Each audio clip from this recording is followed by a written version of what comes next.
आप लोग जल्दी आने की कोशिश करिएगा, माँ जी और हम यहाँ अकेले हैं। आप लोग जानते हैं ना, आसपास कोई और नहीं रहता। तुम सब तो जानती हो कि हमारा काम कैसा है, महीनों तक बाहर रहना पड़ता है। हमने माँ को घर खर्च के लिए पैसे दे दिए हैं। तुम बाजू अपना और माँ का ध्यान रखना। हम जल्द से जल्द काम खत्म करके लौटने की कोशिश करेंगे। पांचों भाई शहर में ट्रक से सामान को एक शहर से दूसरे शहर ले जाने का काम करते थे। अपने पतियों के जाने के बाद अब पांचों बहुएं और उनकी सास सोमवती अकेली रह जाती हैं।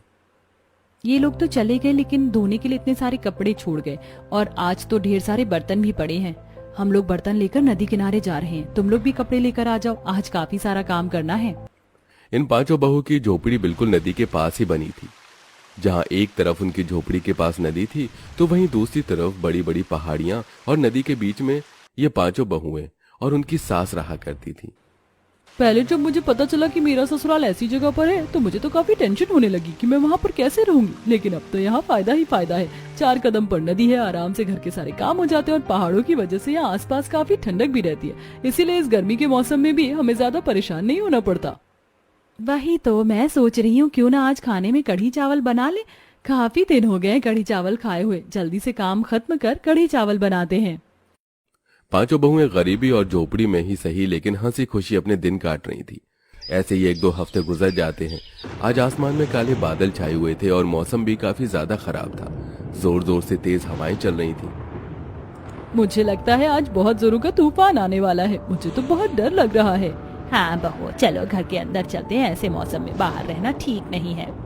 सोमवती अपनी पांचों बहू को घर के अंदर ले जाती है, लेकिन तभी हवा का ऐसा झोंका आता है कि जिससे उनकी झोपड़ी ही टूटकर बिखर जाती है और अब पांचों बहुएं और सोमवती देखते ही देखते बेघर हो जाते हैं। हे भगवान, ये क्या हो गया? अभी कुछ देर पहले तो हमारे सर पर छत थी और अब तूने उसे छीन लिया। अब हम लोग कहाँ जाएंगे? माँ जी, हमें किसी सुरक्षित जगह पर जाना होगा। ऐसी खुली जगह हम लोगों के लिए बिल्कुल भी सुरक्षित नहीं है। पांचों बहुएं अपनी सास को लेकर एक बड़े से पेड़ के नीचे जाकर खड़ी हो जाती हैं। कई घंटे के बाद जब तूफान रुकता है तो पांचों बहुएं अपनी सास के साथ वापस अपनी झोपड़ी के पास आती हैं और देखती हैं कि झोपड़ी पूरी तरह से तहस नहस हो चुकी है और अब उसे दोबारा भी नहीं बनाया जा सकता है। ये सब इस घास फूस की झोपड़ी की वजह से हुआ है। अगर एक पक्का घर होता तो आज हम ऐसे बेघर नहीं होते। बहुओं, मेरी बात मानो तो हम गांव की तरफ चलते हैं। पहाड़ी इलाका होने की वजह से यहाँ पर अक्सर ऐसे तूफान आते रहते हैं। यहाँ हमारा रहना सही नहीं है। लेकिन माँ जी, अगर हम गांव में चले गए तो वहाँ रहेंगे कैसे? ये आसपास के गांव में पानी की काफी दिक्कत है, साथ ही गर्मी भी बड़ी है। यहाँ तो हमें ज्यादा गर्मी भी नहीं लगती और नदी तो बिल्कुल हमारे सामने ही है। माँ जी, हमें कुछ न कुछ जुगाड़ करके यहीं पर घर बनाना पड़ेगा, लेकिन इस बार हम घास का घर नहीं बनाएंगे। लेकिन बनाएं कैसे? ईंट पत्थर सीमेंट के लिए तो हमारे पास पैसे भी नहीं है। कुछ दिन पहले जब मैं गांव गई थी तो मैंने वहां देखा था कि सारे घर मिट्टी के बने हुए हैं। आज भी गांव में कई सारे लोग मिट्टी के घरों में ही रह रहे हैं और ये काफी मजबूत भी होते हैं, तो क्यों ना हम मिट्टी का ही घर बना ले। सविता बिल्कुल ठीक कह रही है, लेकिन मिट्टी का घर बनाने के लिए हमें ढेर सारी गीली चिकनी मिट्टी की जरूरत है और यहाँ आसपास तो ये चिकनी मिट्टी है नहीं, तो हम क्या करें?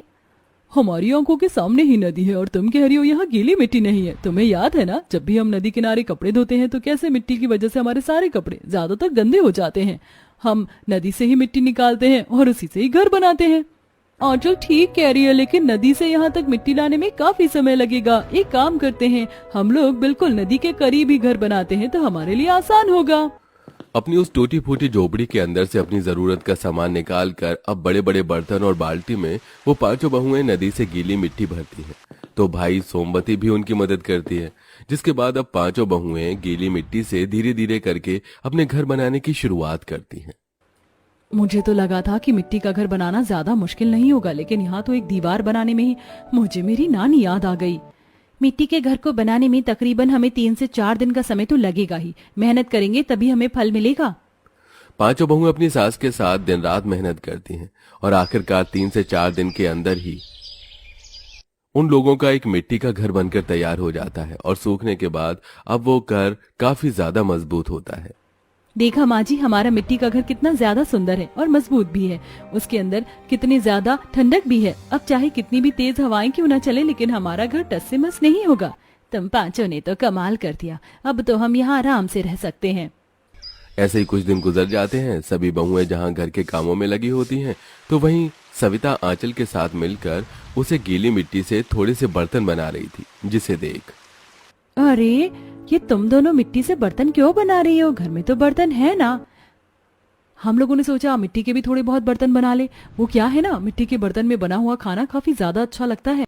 सविता, थोड़ी और बर्तन बना लो। शाम को सब्जी लेने के लिए हम गांव की तरफ तो जाना ही है, तो क्यों ना हम बाजार में मिट्टी के बर्तन बेचें।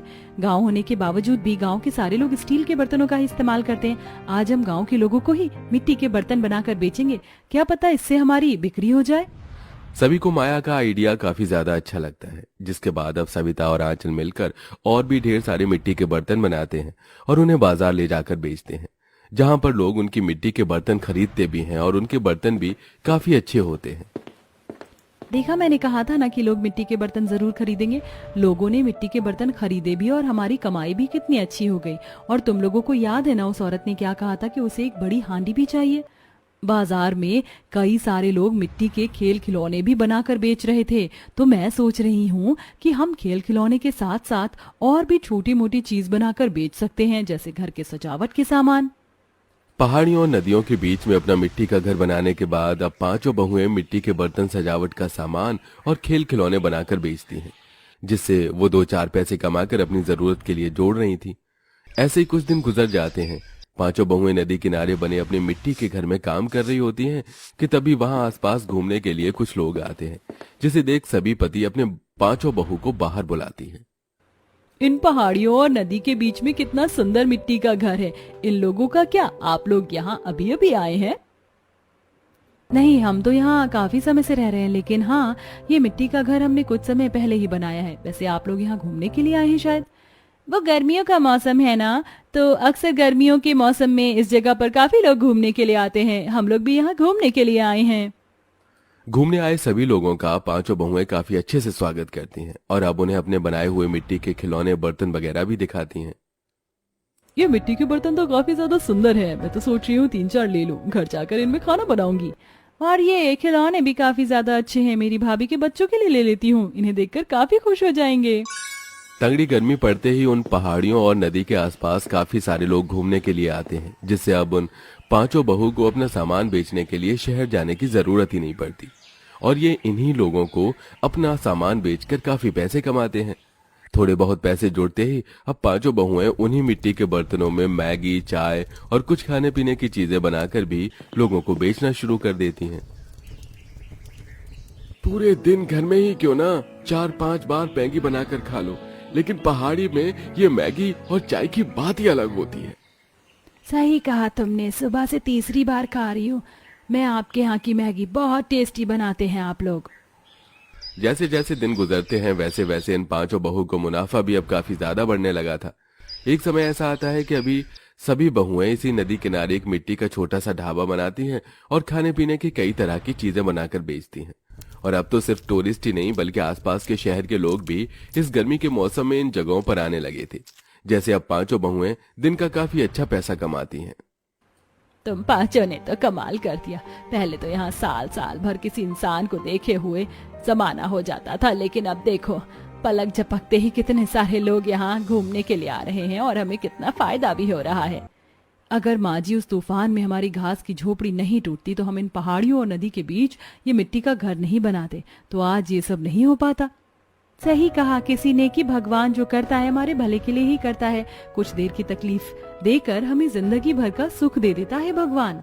इसी तरह पांचों बहुएं काम करती हैं और हंसी खुशी अपने परिवार के साथ अपना जीवन गुजारती हैं।